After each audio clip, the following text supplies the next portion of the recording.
အားလုံးပဲမင်္ဂလာပါခင်ဗျာဒီကနေ့ကတော့ Happy Land ရဲ့စိတ်ဝင်စားစရာကောင်းတဲ့တည်ထားတဲ့အကြောင်းအရာလေးတစ်ခုဖြစ်ပါတယ်ခင်ဗျာဒီလိုဖြစ်မှန်အကြောင်းအရာတွေကိုအမြဲတမ်းတင်ဆက်ပေးမှာဖြစ်လို့ကျွန်တော်ရဲ့ကစားအကောက်လေးကိုလိုက်ရ share လေးလုပ်ပေးဖို့တောင်းဆိုချင်ပါတယ်ခင်ဗျာလွန်ခဲ့တဲ့ထိုင်းခုနှစ်2519ခုနှစ်တုန်းကဖြစ်ပျက်ခဲ့တဲ့ပျော်စရာပန်းချံတစ်ခုရဲ့ထိတ်လန့်ဖွယ်အကြောင်းအရာပါအဲ့ဒီတုန်းကဘန်ကောက်ဘန်ကပီအနီး Happy Land ဆွတ်ဒရိုမြန်မာလိုပျော်စရာကောင်းတဲ့ပန်းခြံလေးပေါ့ဗျာအဲ့ဒီပန်းခြံမှာအဲ့ဒီကိကဆိုရင်ပွဲလန်းသပင်ဈေးပွဲတော်ပွဲစီစတဲ့ပွဲများကို Happy Land မှာပြုလုပ်ကြပါတယ်ဒီလိုနဲ့ Happy Land မှာလူတွေပို့ပြီးစီကားလာပါတယ်ဘသူကထင်ပါလဲဗျာဒီလိုပျော်စရာကောင်းတဲ့ပန်းခြံမှာကြောက်စရာကောင်းတဲ့ပြဿနာဖြစ်လာလိမ့်မယ်လို့ဒီလိုနဲ့ပြောစရာကောင်းတဲ့ပန်းခြံဆိုရင်ကလေးတွေရှားနေချီတည်ဆုံးလာခဲ့ရပါတယ်။များသောအားဖြင့်မကောင်းတဲ့တည်ဆုံးခြင်းတွေနဲ့တည်ခဲ့ရပါတယ်။ဆော့နေတည်သွားကြတာရှိသလိုတချို့ကြအဒိမှုလူတက်မှုနဲ့တည်ကြရတယ်။ကလေးကိုပြန်ပေးဆွဲတာလေးလည်းရှိခဲ့သေးပါတယ်။ရှေ့လူကြီးတွေရဲ့ပြန်လည်ပြောပြချက်အရ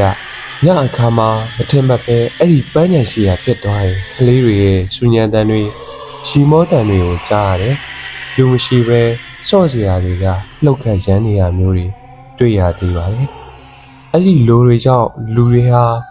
ညဘက်အချိန်အဲ့ဒီဘက်ကိုပြတ်သွားဖြစ်လာမလုပ်ကြပါဘူး။ပြီးတော့ထက်တိရတဲ့လောက်ပြောပြရမယ်ဆိုရင်အဲ့ဒီကလေးတွေကိုတတ်ပြီးတော့ချန်တချန်ရဲ့နေရာမှာကလေးတွေရဲ့အလောင်းကိုရရဆက်ဆက်ဆွန့်ပစ်ထားကြပါတယ်။အခုအချိန်ထိတရားခံဟာဘသူဘဝလဲဆိုတာမသိခဲ့ရပါဘူး။တည်သွားကြတဲ့ကလေးတွေဟာကိုတည်လို့တည်မှန်းမသိကြပါဘူး။သူတို့ရဲ့ဝိညာဉ်တွေဟာအဲ့ဒီချမ်းမှာသွားလာကြစော့ကြအဲ့လိုမျိုးမျက်မြင်သက်သေတွေကပြောကြပါတယ်။ဒီပြဿနာတွေကိုချမ်းပိုင်ရှင်ဟာဘာဖြစ်ရှင်းချက်မှမပေးခဲ့ပါဘူး။အမှုတွေကိုပိတ်ပြီးတော့နောက်ထပ်ထပ်တိရကတော့2020ခုနှစ်မှာ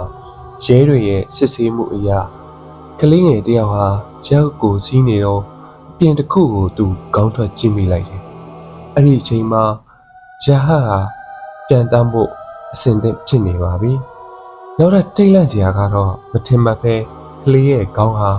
ရဟလဲနေနဲ့ခေါင်းပြက်ပြီးတော့မြေပြင်ပေါ်ပြုတ်ကျခဲ့ပါတယ်။အဲ့ဒီမတော်တဆဟာဆိုရင်လူတွေအားလုံးကိုတုန်လှုပ်သွားစေပါတယ်။အဲ့ဒီလိုတွေဖြစ်နေရတော့ချမ်းပိုင်ရှင်ကကြော်ကြီးပဲပေးပြီးကလေးရဲ့အာတုပတ်ကိုလှုပ်ပေးခဲ့ပါတယ်။အဲ့ဒီနောက်ပိုင်းမှာတော့ Happy Land ရဲ့ပျော်ရွှင်စရာပန်းခြံစပြီးတော့နာမည်တွေပြတ်လာပါပြီ။အဲ့ဒီခြံလည်းပိတ်လိုက်ရပါတယ်။အဲ့ဒီဖြစ်စဉ်တွေဟာအကြောင်းပြချက်တွေမရှိတော့ဘဲနဲ့တယောက်ယောက်ကအဲ့ဒီခြံကိုမေးလိုက်တာနဲ့မဖြေချင်ကြပဲတယောက်ရဲ့မျက်နှာကိုတယောက်ကြည့်ပြီးမှိုင်တိုင်းဖြစ်နေကြပါတယ်။ကျွန်တော်နာမည်ကတော့ Fiju ပါ။ကျွန်တော်ကတော့နေကနေကျောင်းလာတက်ပါတယ်။ကျွန်တော်အတော်အိမ်ပါပေါ့။ကျွန်တော်အတော်တွေကဈေးရောက်ဈေးဝယ်လုပ်ကင်ကြပါတယ်။အိမ်မှာတိတ်မနေကြဘူးဗျ။ကျွန်တော်အထက်တန်းကျောင်းသားတစ်ယောက်ပါ။အတော်တွေအိမ်မှာမရှိတော့တရဲတစီစတဲ့ဝတ္ထုတွေကိုခိုးဖတ်ခဲ့ပါတယ်။ဒီနေ့ကျွန်တော်ကျောင်းသွားတော့ကျွန်တော်တငယ်ချင်းတစ်ယောက်ရခဲ့တယ်ဗျ။သူ့နာမည်ကဘန်။သူလည်းကျွန်တော်လိုပဲတစီတရဲတွေအကြောင်းစိတ်ဝင်စားတဲ့သူတစ်ယောက်ပေါ့။ဒီလိုနဲ့တငယ်ချင်းတစ်ယောက်စကားတွေပြောပြကြတယ်ပထမဆုံးဘင်းကပိတ်သွားတဲ့ခြံဝိညာဉ်တရွဲတွေရှိရင်အဲ့ဒါကိုမင်းနဲ့ကလည်းတွားကြည့်ကြမလားပြီကျူကဟဲ့အောင်မင်းဘလို့အစီအစဉ်ရှိလဲကွာငါကတော့အဲ့ဒီခြံမှာဝိညာဉ်နဲ့တရွဲတွေရှိတယ်ဆိုတာသိမယုံပါဘူးကွာဘင်းကမပြောတတ်ဘူးဟဲ့အောင်အဲ့ဒီဘက်လည်းမရောက်တာကြားပြီးငါအတိတွေကပြောတာတော့အဲ့ဒီမှာတော်တော်ကြမ်းလာတယ်ဟဲ့အောင်ရကလေးတစ်စီဆိုလားပဲငါတော့စိတ်ဝင်စားနေရဒီလိုနဲ့ကျွန်တော်အိမ်ပြန်ရောက်လာတော့ကျွန်တော်အတော်ကအိမ်မှာမရှိသေးဘူးပြန်မရောက်သေးဘူးထင်ပါရဲ့ကျွန်တော်လည်းခွေးကလေးနဲ့စော်ကစားနေခဲ့တယ်ခဏကြာတော့အိမ်ရှိမှာစိုက်ငယ်တန်ချရတယ်အတော်တို့ပြန်လာကြပြီကျွန်တော်လည်းဒီကားသွားပြင်မေးပြီးအတော်ကတာကျောင်းမှာဘလို့အဆင်ပြေရလားပြေပါတယ်ကျွန်တော်ထမင်းချက်ထားတယ်အတော်ကလိမ်မာလိုက်တာတားရဲ့ဒီလိုနဲ့တင်ကြတာပြီးသွားခဲ့တယ်နောက်တစ်နေ့မနေ့ရောက်တော့ အတော်တို့ကဈေးကိုစောကြီးထွက်သွားပြီမို့ကျွန်တော်နိုးလာခဲ့ရေချိုးပြီးမနှက်ဆာစားပြီးရွက်အိတ်ဆွဲပြီးကြောင်းသွားခဲ့တယ်ဘင်ကအပေါက်မှာကျွန်တော်ကိုလက်ထောင်ပြတယ်ကျွန်တော်လည်းသူ့စီသွားခဲ့တယ်နှစ်ယောက်သားကျောင်းထဲဝင်လာတော့ဘင်ကဟေ့အောင်အကျူဟိုချန်ကျောင်းလေကွာမနေ့ကညခါကြီးမှာအမိုးသမားတယောက်ကအဲ့ဒီချန်မှာကျင်ငယ်သွားစွန်တာတစီကလေးကချောက်လိုက်တာတဲ့ပြီကျူကအေးကွာငါလည်းအဲ့ဒါကိုပြောချင်လူတွေကကွာအထင်မှအမြင်မှမူယူပြီးရှောက်ပြောတာပဲနေမှာပါကွာဘင်ကမင်းမယုံဘူးဆိုတဲ့သဘောလိုက်ရအောင်အဲ့လိုတော့မဟုတ်ဘူးလေကွာစိတ်ထဲမှာတော့မယုံဘူးပေါ့ကျွန်တော်တစေတရေတွေကိုစိတ်ဝင်စားပေမဲ့ယုံကြည်တော့မရှိဘူးဗျဒီလိုနဲ့စာတင်နဲ့ဟာတစ်နှစ်ပြီးတစ်နှစ်ပြီးခဲ့တယ်။နှွေရာသီကျောင်းပိတ်ရဲ့ရောက်တော့ဘင်ကအန်ကျူနက်ပြန်မင်းအိမ်လိုက်လည်မယ်လေကွာ။အန်ကျူကရတယ်လေမင်းလိုက်မလား။အန်ကျူလည်းစိတ်ထဲသွားရမလားမသွားရမလားတူဝင်နေခဲ့တယ်။အေးကွာလိုက်ဆိုတော့လေလိုက်တာပေါ့။ဒါပေမဲ့တော့ဟဲ့အောင်မင်းဘာအဆောင်မှယူသွားလို့မရဘူးနော်။ဘင်ကโอเคကွာ။မနေ့ပြန်ည10နာရီမင်းစီလာမယ်17နာရီကြော်လောက်မှာဟိုချန်ကိုတွားရမယ်ပေါ့ဒီလိုနဲ့တရက်တာပြီးဆုံးသွားခဲ့တယ်နောက်တနေ့ပြီကျူဟာမနက်ကတငယ်ချင်းပြောတဲ့ချန်အကြောင်းပြန်လေကြားရောက်မိတယ်တကယ်လို့အဲ့ဒီချန်မှာတစေတရေတွေတကယ်ရှိနေရင်ရောဒါမှမဟုတ်လူတွေကโอเคရတွေပြောနေကြတာများလားဒီညတော့သိရမှာပဲစဉ်းစားမနေတော့ပါဘူးတဖြည်းဖြည်းနဲ့မောင်ဝီဝေစားဖြစ်လာတယ်ညဆိုတဲ့အချိန်လဲရောက်ခဲ့တယ်ပြီကျူတယောက်တငယ်ချင်းပင်ကိုစောင့်မျှော်နေမိတယ်ဒီချိန်ရှိနေပြီဒီကောင်ဘာလို့ရောက်မလာသေးရလဲမသိဘူးပင်ကဟေ့အောင်နည်းနည်းနောက်ကျသွားတယ်ကွာ sorry ပြီကျူကမင်းမလာတော့ဘူးလားလို့ကွာအချိန်က17နာရီ40မိနစ်ခန့်ကဲအချိန်လည်းမစောတော့ဘူးဆိုတော့သွားကြမယ်ပင်ဘိုင်းညာနည်းနည်းဝေးတာရောက်သူတို့ကအခုချိန်ထိလိုက်လျှောက်ခဲ့ကြတယ်ရောက်တော့မယ်ဟိုမှာမြင်လာတစ်ပင်အဲ့ဒီနေရာဆိုရောက်ပြီဘင်ကအဲ့လိုပြောပြီးနှစ်ယောက်သားဆက်လျှောက်လာခဲ့ကြတယ်။ဖီချူကစိတ်ထဲမှာတမျိုးကြီးပဲတခုခုကရက်ခိုင်းနေတယ်လို့မျိုးပေါ့ဆက်မသွားဖို့လဲပြောနေတယ်လို့မျိုးခံစားရတယ်။ဘင်ကိုတစ်ချက်လှည့်ကြည့်သူကတော့ပုံမှန်ပါဘာမှမတုံလို့ဘူးခုကိုစိတ်လျှော့လိုက်ပြီးတငယ်ချင်းတော့ဆက်လိုက်ခဲ့တယ်။ချန်ကအဝေးကနေလှမ်းကြည့်ပြီးအတော်ကျဲတယ်။ရှေ့ကနေကြည့်လဲအဆုံးကိုမမြင်နိုင်ဘူး။ပိုင်းညံဆိုတဲ့အတိုင်းပန်းပွင့်များခြုံထူထပ်ပြီးတစ်ပင်များဖုံးလွှမ်းနေကလေးကစားစရာအဆုပ်တွေကလည်းအလွန်ဟောင်းနေပြီဖြစ်တဲ့ဒန်းအဆုပ်တွေဟာကျိုးတွေရဆွေးလူနေပြီသူတို့နှစ်ယောက်ဟာတားမြင်ထားတဲ့ခြံထဲကိုဝင်သွားခဲ့တယ်တယောက်မျက်နှာတယောက်ကြည့်ပြီးတော့ပင်ကဘာမှလည်းမဟုတ်ပါဘူးကွာလူတွေကရှောက်ပြောနေကြဟေးအိုက်ကျူဘာမှမဟုတ်ဘူးကွာလူတွေကပောက်ခဲ့ရပြောကြတာငါတို့ခြေထောက်ညောင်းလို့လာမိတာမှားပြီထင်တယ်ပီချူကလာလက်စားနဲ့မထူးတော့ဘူးကွာဟိုအထဲထိဝင်သွားရအောင်ဒီလိုနဲ့ဆက်ဝင်သွားခဲ့တယ်အချင်းတွေကတော့တာမန်ပဲဘာမှတော့မထူးကြသေးဘူးအထင်မှတ်ပဲဆိုင်ကန်းလိုမျိုးပျက်စီးနေပြီဖြစ်တဲ့နေရာတစ်ခုခုကိုတွေ့သွားခဲ့ဟိုမှာမင်းမြင်လားအဲ့နေရာကိုသွားမယ်ဆိုပြီးပင်ရဲ့လက်ကိုဆွဲပြီးတော့ထွက်သွားခဲ့တယ်အဲ့ဒီအချိန်မှာပဲရုတ်တရက်ကြောတွေကချမ်းလာတယ်ထဲကိုဝင်သွားမယ်လို့တော့အုံးဆိုပြီးညတကောင်မိုးကနေကျလာတယ်။အဲ့ဒီချိန်မှာဘင်ကဟေ့ဘာတိုင်းလေးငှက်ပြုတ်ကြတာပါကွာ။ဟာလေမင်းကကြောက်နေရလား။ဘင်ကမကြောက်ပါဘူးကွာ။ဒီတိုင်းအတန်ကြောင့်လန့်သွားတာပါ။လာကအထဲဝင်ကြမယ်။အထဲမှာထိုင်ကုန်အဆုပ်တွေစာရွက်တွေပြန့်ကျဲနေတာတွေ့လိုက်ရတယ်။အဲ့ဒီအချိန်မှာတော့ဖီဂျူဟာတစ်တာလေးတစ်ခုကိုတွေ့သွားခဲ့။ဟေ့ဘင်ဒီထဲမှာဘာရှိမယ်လို့ထင်လဲ။မသိဘူးကွာဖွင့်ကြည့်ရင်တော့သိမှာပေါ့ဘင်ကဒီလိုနဲ့တစ်တာကိုယူပြီးဖွင့်ကြည့်မလို့ပေါ့နေရာတစ်ခုမှာခြာထားတော့ဖွင့်မယ်ဟန်လုံနေစင်မှာရှိုးတရက်လေတွေအရန်တိုက်ခတ်လာပြီးဗရင်းပေါက်တွေအဖွင့်အဖိတ်လုံနေတဲ့အတန်ကြီးကြားရတယ်ဖီကျူလည်းကြောချမ်းလာဘင်ကကြားလိုက်ရပြီဖီကျူငါလည်းတူတူပဲကြားလိုက်ရတယ်တယောက်မျက်နှာတယောက်ကြည့်ပြီးဖွင့်မလားဆိုပြီးမင်းကိုပြလိုက်တယ်အရန်တွေလည်းတည်ရင်နေကြတာပေါ့ဖွင့်ကြည့်လိုက်တဲ့အခါမှာဟင်းတော့တယ်လားကွာအဲ့ဒီအချိန်ပင်က နားထဲမှာကလေးတွေရဲ့ရည်တန်းတွေငိုတန်းတွေကြားလိုက်ရတယ်။ခြေနောက်ဘေးပဲကြည့်လိုက်တော့ဘာမှမရှိဘူး။ဒီကျူကမင်းဘာဖြစ်နေရလဲကွာ။ငယ်ချင်းရဲ့ထိလန့်တဲ့ပုံစံနဲ့နှစ်ဖူးကောင်ကချွေးတွေကိုကြည့်ပြီးမေးလိုက်တယ်။ဘာမှဖြစ်ပါဘူးကွာဆိုပြီးတစ်ငုံငုံနဲ့ပြန်ဖြေလိုက်တယ်။တော့မင်းသိမ်းသားမလားကြာနေပြီဖြစ်လို့တန်ကြီးများလဲတက်နေပြီအလွန်လဲဟောင်းနေပြီဖြစ်တယ်။ဒီကျူကဒီတော့ဘာလို့ကမှလဲငါထင်တာရွှေတွေများလို့ကွာဘင်ကငါတို့ထွက်သွားကြအောင်ရှင်ထဲမှာပဲကလေးတွေရဲ့ရည်တန်းတွေငိုတန်းတွေဒီကျူကြားလိုက်ရတယ်။ချွေးသည်များလဲထထတယ်လို့ရှင်တွေလဲပူလာတယ်။အောင်ဘင်မကြားလိုက်လားအေးငါလဲအဲ့ဒါပြောမလို့ထွက်သွားရအောင်လားဒီတော့ရောတည်ခဲ့လိုက်ကွာဒီကျူကလည်းဘင်ကိုယူခိုင်းဘင်ကလည်းဒီကျူကိုတည်ခိုင်းနေနှစ်ယောက်သားရင်းကုန်ကြနေစဉ်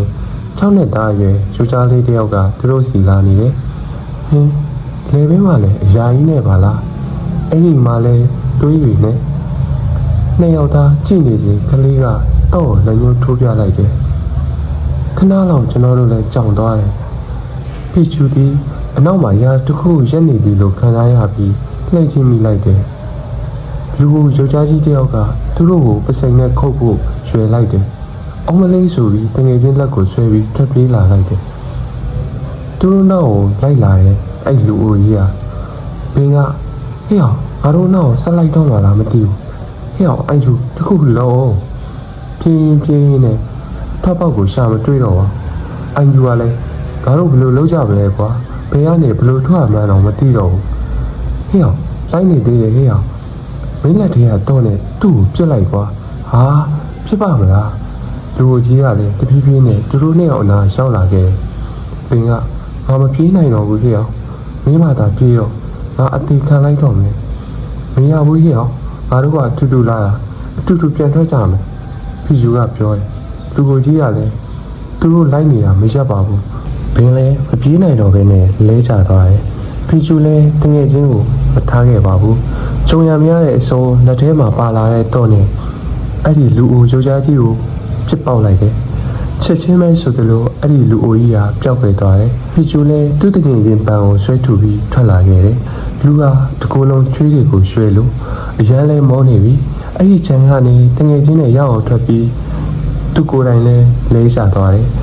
နောက်တနေ့မနက်မှာတော့ခေါင်းနာနဲ့ထလာခဲ့တယ်ဘိန်းနာကြည့်လိုက်တော့ဆေးရုံရောက်နေငါဘာလို့ဒီမှာရှိနေရလဲဘင်းအဲ့ဆိုဘင်းရောကျောင်းတော်ဖြစ်နေတော့နတ်တယောက်ကဝင်လာတယ်နိုးလာပြီလားဘလို့နေသေးလိုက်ရှင်ကျွန်တော်အဆင်ပြေပါတယ်ဗျာကျွန်တော်တခုတော့မေးလို့ရတာဟုတ်ကဲ့ရှင်ကျွန်တော်ဘလို့လုပ်ပြီးဒီရောက်နေရလဲပြီးတော့ကျွန်တော်တကယ်ချင်းရောဖီကျူကနတ်ကိုမေးတယ်နတ်ကအော်ခွန်မလားစောစောလေးလေးကထွက်သွားတယ်ဖီကျူလည်းကြောင်သွားတယ်သူမမိတလို့ဆိုရင်